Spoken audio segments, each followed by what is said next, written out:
முருகனை நம்புறீங்களா? அப்படின்னா இந்த 7 விஷயங்கள ஒருபோதும் செய்யாதீங்க.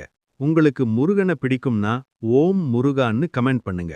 முருகனை ரொம்ப பக்தியோட வணங்குற பல பேர் அவருக்கே தெரியாம ஒரு பெரிய தவறு பண்ணிக்கிட்டு இருக்காங்க. இந்த வீடியோ முழுசா பாருங்க. முருகன் பக்தரா இருந்தா இது உங்களுக்கு ரொம்ப முக்கியம். முருகன் பேரை சொல்லி பொய் பேசாதீங்க. முருகன் மேல சத்தியம்னு சொல்லி பொய் பேசுனா அது பக்தி இல்ல, பாவம். கோபம், அகங்காரம் கொண்டு கோவிலுக்கு போகாதீங்க. முருகன் அன்பின் உருவம். கோபத்தோட போன மனசுக்கு அவர் அருளும் நிற்காது. மற்றவர்களை தாழ்வாக பேசாதீங்க.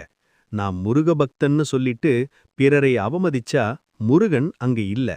விரதம் இருந்துட்டு தீய பழக்கங்கள் தொடராதீங்க. வாயில வேல், வாழ்க்கையில விஷம். இது முருகன் பக்திக்கு எதிரானது. வேண்டுதல் வச்சு நிறைவேறலன்னு முருகனுக்கு குறை சொல்லாதீங்க. முருகன் தாமதிப்பான், ஆனா மறக்கவே மாட்டான். உண்மையான முருகபக்தி பூஜையில இல்ல, உங்கள் நடத்தையில இருக்கு.